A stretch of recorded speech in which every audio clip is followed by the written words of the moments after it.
Without a doubt, Toy Story shaped the childhoods of millions of kids all over the world. After all, everybody knows Buzz and Woody, but have you ever stopped to think about the massive number of villains in the franchise and what kind of sentences each of them would have to serve if they were actually locked up? Hello, Woody. That's exactly the case with Lilypad, the frog-shaped tablet that just made her debut in the 5th movie of the franchise, but can already be considered one of the worst villains of them all. Her first incredibly serious crime was taking Jessie without the cowgirl's permission, and much less Bonnie's, and selling her to Blaze. Grabbing someone by force and dealing that person to third parties in exchange for favors or personal gain is the exact definition of kidnapping aggravated by human trafficking, or, in this case, toy trafficking. For this cruel and illegal sale on the black market, a federal judge wouldn't think twice before handing her 15 years in prison. And Lilypad's ambition is far from stopping there. Her big master plan is to conspire to become Bonnie's one and only toy. To do this, she uses manipulative tactics to trick the girl's parents into donating all the other toys in the house against their original owner's will. Manipulating the minds of adults to force the disposal of assets and eliminate the competition fits perfectly as fraud, embezzlement, and conspiracy. Just like that, the justice system would easily add another 10 years behind bars to her record. Adding up these offenses, this new villain's sentence shows she isn't here to play around. The grand total of Lilypad's conviction would be 25 years in prison. Honestly, I don't think she'd have enough battery life to last that long, but Lilypad is far from being the only villain the justice system would easily convict. Get ready, because we're about to blow your mind. Now let's talk about one of the cruelest and most manipulative villains in Pixar's entire history, Lotso, the strawberry-scented teddy bear with an absolutely rotten heart. To start analyzing Lotso's criminal record, we need to look at Sunnyside Daycare. He turned what should have been a toy paradise into a prison where he forced the newbies to stay in the caterpillar room, where they were destroyed by toddlers, while he and his henchmen hung out in the older kids' room, keeping toys locked up against their will, restricting their freedom of movement, and subjecting them to brutal physical damage constitutes the crimes of false imprisonment, racketeering, and proxy torture. Just for leading this plastic crime syndicate, the judge would slap him right out of the gate with 20 years in prison. But the pink bear's wickedness doesn't stop there. Lotso also captures Buzz, ties him up, and literally resets the Space Ranger to his factory settings, brainwashing Buzz to turn against his own friends. Not to mention switching his language to Spanish. This act of aggravated kidnapping combined with psychological torture and coercion would give the daycare boss another 15 years behind bars. However, the most unforgivable and heavy crime in the entire franchise happens at the dump. After Woody risks his own life to save Lotso from being shredded, the bear gets the chance to hit the emergency stop button and save all the toys from the incinerator. What does he do? He turns his back and leaves Woody, Buzz, and the whole gang sliding toward the fire. That was a clear and cold-blooded attempt to unalive multiple people, or rather toys, at the same time using fire, aggravated by malicious intent and betrayal. For these crimes, the justice system would have no mercy on the fruit-scented bear. It would easily be 50 years in a maximum security prison. Adding up all these atrocities, the grand total of Lotso's conviction would be 85 years in prison. Now, let's talk about the terror of any and all plastic toys in the 90s. Andy's dreaded neighbor, Sid Phillips, who we met in the very first Toy Story. The Skullshirt Kid's first major crime happened right in his bedroom. Sid ran a literal laboratory of horrors, where he performed forced amputations and body modifications on dozens of victims, the famous mutant toys. This constitutes physical and psychological torture, along with false imprisonment. Since torture is considered a heinous crime, the sentence would be severe, netting him at least 20 years in jail. We can't forget his peculiar and illegal taste for fireworks and explosives. Remember when he blew up poor Combat Carl in his backyard? The unauthorized possession and detonation of explosives in a residential area is a public endangerment and easily carries 10 years in prison.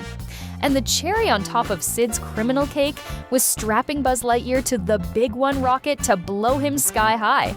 This clear attempt to unalive the Space Ranger using explosives is classified as double aggravated attempted murder. For this sick joke, he'd get another 15 years on his rap sheet.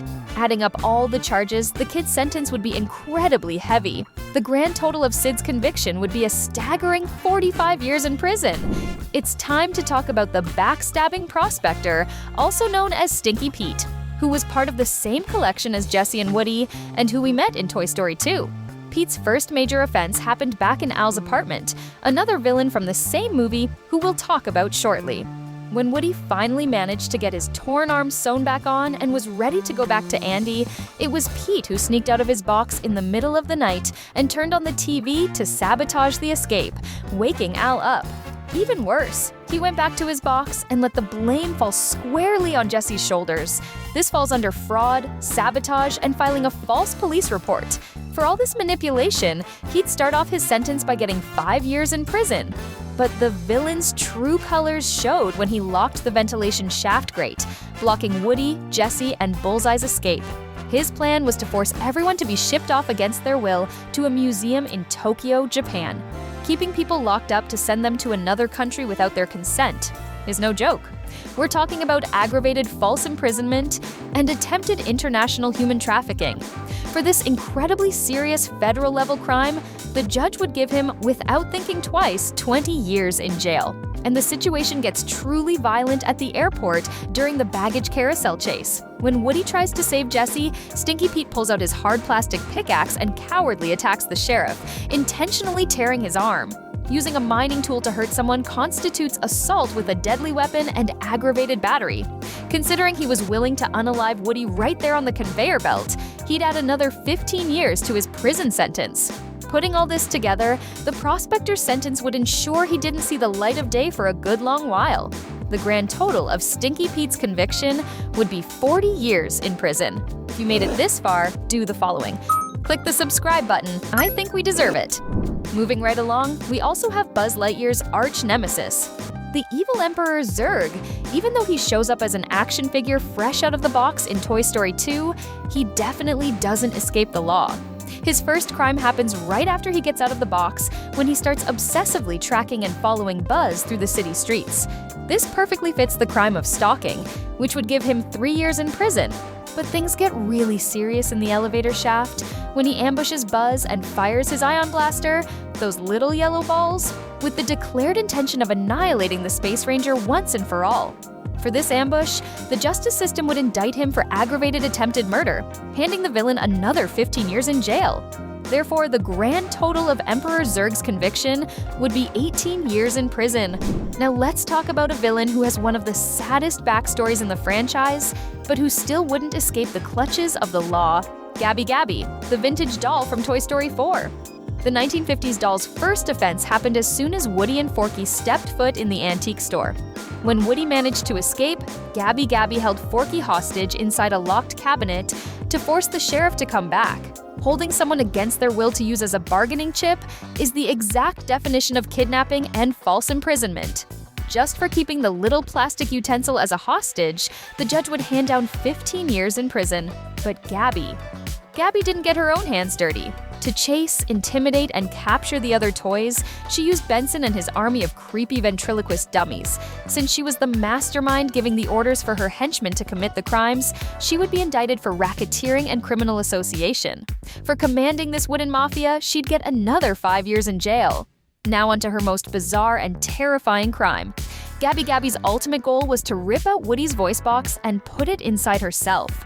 In the real world, forcing someone to undergo a surgical procedure to remove a body part against their initial will, or under the threat of hurting Forky, constitutes extortion and organ trafficking. Even if Woody agreed in the end to save his friend, the act was done under total duress.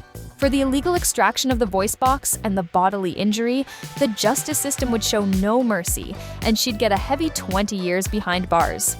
Adding up all these charges, the baby carriage-riding doll's sentence would be a long one, proving you can't just go around stealing organs just because you want to get adopted. The grand total of Gabby Gabby's conviction would be 40 years in prison. Now, speaking of the greediest human in Toy Story 2, Al McWiggin, better known as the infamous Chicken Man. He's not a mutant toy or a dictator bear, but rather a toy store owner with absolutely no morals. Al's first and most obvious crime happened right at the beginning of the movie, during the yard sale at Andy's house. When Andy's mom clearly stated that Woody was not for sale and locked the doll in the cash box, what did the Chicken Man do? He took advantage of a distraction, stole Woody, and ran off. Taking a piece of property after the owner's direct refusal, bypassing the security of a locked container, constitutes grand theft. Since he did it so blatantly and planned the quick getaway, the judge would easily hand down 5 years in prison. But the Al's Toy Barn owner's real major criminal scheme involved the international market.